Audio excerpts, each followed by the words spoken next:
Hello everybody, कैसे आप लोग? उम्मीद है अच्छे होंगे। चलिए आज फिर से आपका स्वागत कर रहा हूं मैं सुपर ग्रेट चैनल पर। उम्मीद है आप सारे वीडियोस देख रहे होंगे। आज मैं नया टॉपिक लेकर आया हूं आपके लिए, औद्योगिकरण का युग या एज ऑफ इंडस्ट्रियलाइजेशन।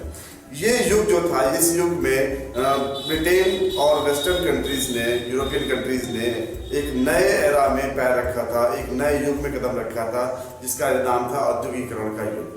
औद्योगिकरण वास्तव में आधुनिकीकरण का एक अंग होता है, मतलब मॉडर्नाइजेशन और इंडस्ट्रियलाइजेशन दोनों चीजें आपस में जुड़ी हुई है। कैसे जुड़ी हुई है मैं यहाँ पर आपको समझाता हूँ। जब हम किसी भी चीज का प्रोडक्शन बढ़ा देते हैं, उसकी क्वालिटी इंप्रूव कर देते हैं और उसमें कुछ नई चीजें डाल देते हैं, तो वो मॉडर्न हो जाती हैं। वो ट्रेडिशनल से हटकर, मतलब पुरानी चीजों से हटकर कुछ नया बन जाता है। उसको हम कहते हैं मॉडर्नाइजेशन। इसलिए इंडस्ट्रियलाइजेशन और मॉडर्नाइजेशन दोनों एक सिक्के के ही दोनों पहलू हैं।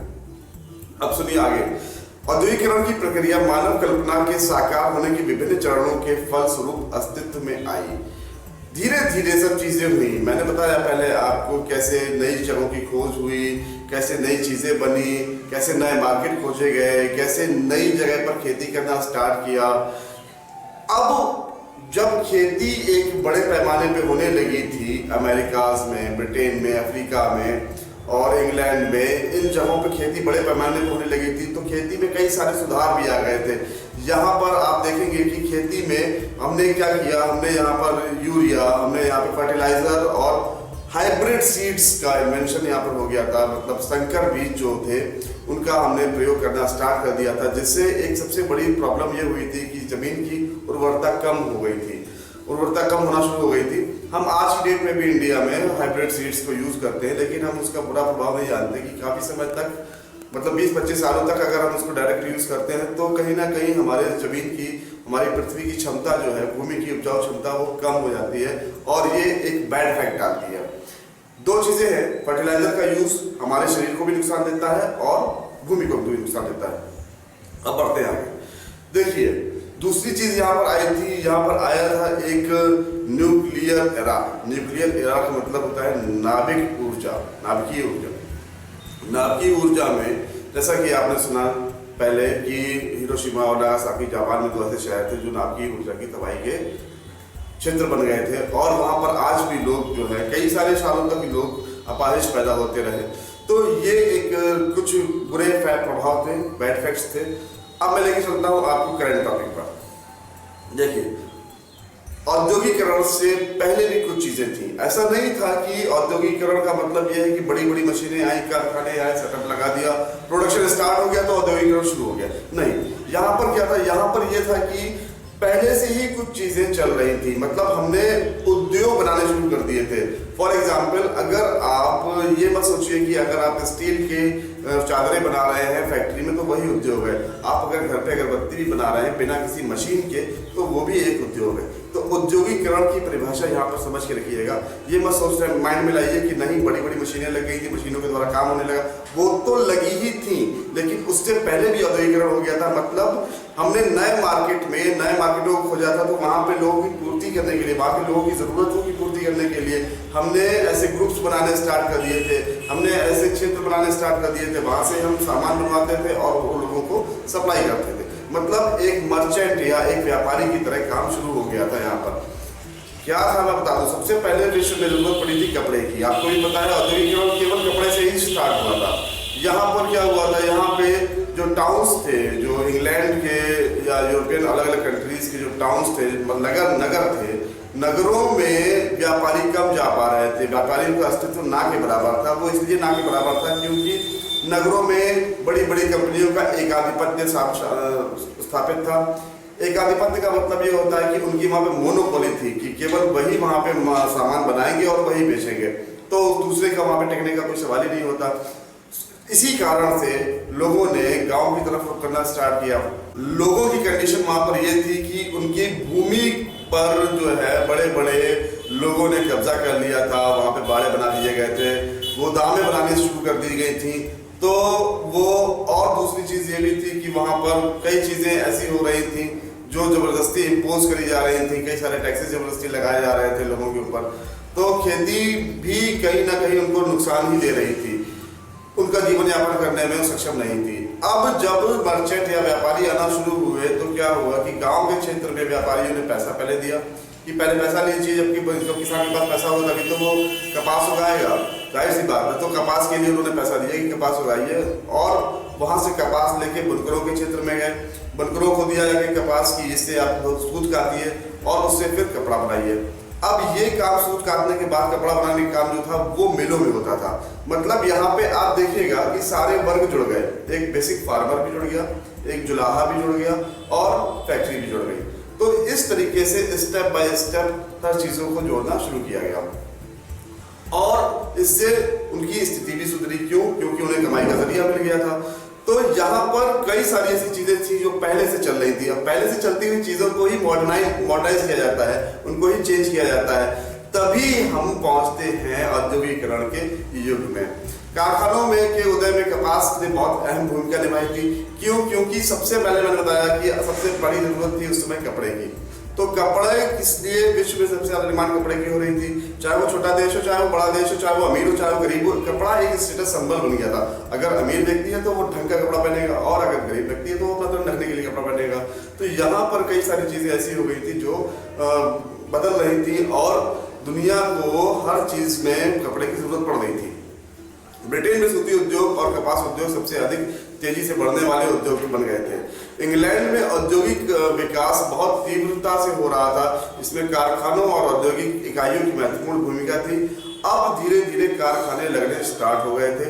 मैं बता दूंगा आपको, कारखाने इन द सेंस पहले शुरुआत में उन्होंने गोदाम बनाए, गोदाम बनाने के बाद छोटी छोटी जगह पर छोटी छोटी मशीनें इनबिल्ट करी, स्थापित करी और उसके बाद उनका यूज करना शुरू किया।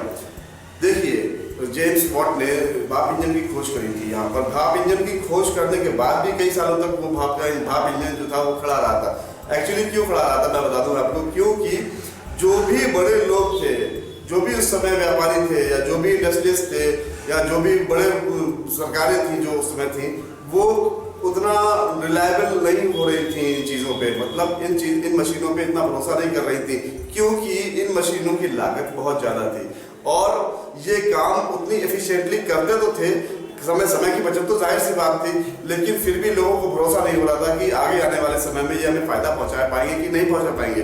सबसे बड़ी बात ये थी कि मशीनें जो होती हैं वो केवल एक तरह की चीज़ के कई सारे प्रोडक्ट जो है वो बना देती है। मतलब अगर आपको एक डिज़ाइन दे दिया आपने तो एक डिज़ाइन की कॉपीज बना देगी, वो हर बार अलग डिज़ाइन नहीं बना पाएगी। सिमिलर चीज़ यहाँ पर हुई थी कि लोगों को जो पसंद था वो पसंद था महीन काम, बारीक काम पसंद था, हाथ का काम पसंद था। तो कहीं ना कहीं जहाँ पे मशीनें भी काम अपना कर रही थी, वहीं पर दूसरी तरफ लोगों की ज़रूरत भी बढ़ रही थी, उनके कौशल की भी ज़रूरत बहुत ज़्यादा हो। लेकिन मैंने बताया मशीनों की ज़रूरत भी पड़ी और वहीं साथ ही साथ लोगों के कौशल की भी ज़रूरत पड़ी। जो कारीगर छोटा काम करते थे, जैसे मैं बता दूं आपको, कांच का काम करते थे, जो कारीगर चर्म शोध मतलब चमड़े की चीज़ें बनाते थे और बहुत सारे कारपेंटर थे या लकड़ी का ऐसे काम करते थे, स्टोन कार्विंग करते थे, मूर्ति बनाते थे, तो उनकी कला अपनी जगह पर टिकी हुई थी। उनको मार्केट में उतनी तवज्जो मिलती थी जितनी पहले मिलती थी। फार्मर की भी जरूरत यहाँ पर थी क्योंकि फार्मर अगर नहीं होगा तो फिर कच्चा माल कैसे बनेगा, कच्चा माल नहीं मिलेगा तो मशीनें कैसे चलेंगी, सिंपल सी बात है। तो हर चीज लिंक थी। ऐसा नहीं था कि मशीनों के आने से बेरोजगारी बढ़ गई। मैं ये कहना चाहूंगा आपसे कि 19वीं सदी कहा जाता है औद्योगिकरण का युग, बट यहाँ पर कहीं ना कहीं औद्योगिकरण के साथ साथ मानवीकरण का भी युग भी था ये, क्योंकि यहाँ पर लोगों की भी उतनी ही जरूरत थी। मशीनें इतनी ज़्यादा डेवलप नहीं हो गई थी, मशीनें इतनी ज़्यादा अभी भी डेवलप नहीं हुई है कि नई लोगों की जगह पूरा रोबोटिक्स के काम होगा या मशीनों के द्वारा ही काम होगा। देखिए, नई तकनीक जो थी वो कहीं ना कहीं महंगी थी और जो बड़े व्यापारी थे वो सावधानी रखते थे, क्योंकि कोई भी मशीन अगर एक बार खराब हो जाती थी तो उसे सही करने में पहले तो कई दिन का समय लगता था, उसके बाद उसमें पैसे का इन्वेस्टमेंट ज़्यादा आता था।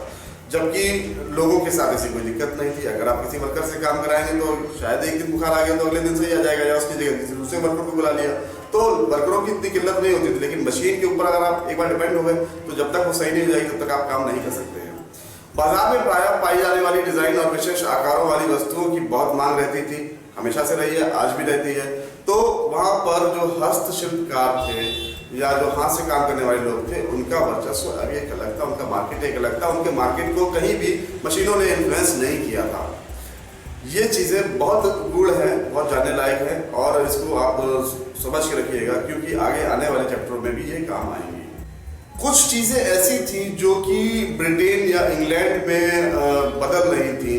वास्तविकता में वहाँ पर जो था वहाँ मशीनों का मतलब इस्तेमाल हो रहा था। जैसे बड़ी बड़ी मशीनें जब कपड़े की फिनिशिंग करती थी, लंदन में जब कपड़े की फिनिशिंग होती थी तो वो म्यूल और स्पिनिंग जाली से ही होती थी, वो नहीं होती थी हाथों से।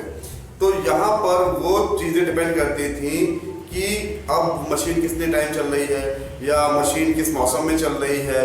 तो जाहिर सी बात है जब मशीन नहीं चलेगी तो वो लेबर वो खाली बैठा रहेगा। तो यहाँ पर जो था एक फ़र्क ये पड़ रहा था केवल कि जो लेबर जितना पहले लगता था उतना लेबर नहीं लग रहा था, उतने कामगारों को काम नहीं मिल रहा था और कामगार जो था वो अधिक समय बेरोजगार के रूप में बैठा रहता था क्योंकि जब मशीन चलेगी मशीन के हिसाब से ही उसे काम मिलता था और ऐसा नहीं था कि मशीन हर मौसम में चले। तो ये सब चीज़ें एक थी जो कहीं ना कहीं बेरोजगारी की समस्या भी थोड़ी बहुत उत्पन्न कर रही थी। 19वीं शताब्दी में ब्रिटेन के बाजार में श्रम की अधिकता ने ब्रिटेन के श्रमिकों की जिंदगी को गहराई से प्रभावित किया। काम की कमी के कारण अधिकांश श्रमिकों को काम नहीं मिलता था। वहीं कुछ कारखाने मौसमी कारणों से बीच बीच में बहुत समय तक बंद रहते थे। श्रमिकों की औसत दैनिक आय का निर्धारण ही उनके काम करने के घंटों से होता था कि वो कितने समय काम करते हैं, उसी हिसाब से उनको पे मिलती थी, तनख्वाह मिलती थी। 1830 के दशक में आई आर्थिक मंदी ने बेरोजगारों की संख्या बढ़ाकर 35 से 75% कर दी थी। मतलब कि ये तो मान के चलिए कि अब जब आर्थिक मंदी आई तो जाहिर सी बात है कि पूरा विश्व से प्रभावित होगा। तो वहाँ पर तो एक अलग रीज़न था। बाकी मशीनों से भी कुछ हद तक फर्क पड़ा था, थोड़ा बहुत फर्क पड़ा था, ज़्यादा फर्क नहीं पड़ा था। जो मजदूर शहरों में काम कर रहे थे उनको उस हिसाब से पैसा भी अधिक मिलता था जो गाँव में काम करते थे। तो एक चीज़ें ये थी कि कुछ चीज़ें ओवरकम हो रही थी, मशीनें आ रही थी, लेकिन मशीनों से जो था लोगों को इतना अधिक फर्क नहीं पड़ रहा था। हाँ, कुछ समय तक उन्हें खाली बैठना पड़ता था, मशीनों के हिसाब से काम करना पड़ता था, ये चीज़ें थी। खैर, आज की वीडियो में इतना ही। मिलते हैं नेक्स्ट वीडियो में इसके आगे और उम्मीद है आप देख रहे होंगे यूट्यूब सुपर ग्रेड। प्लीज़ इसको शेयर कर दीजिए, सब्सक्राइब कर दीजिए और लाइक कर दीजिए। Thanks for watching.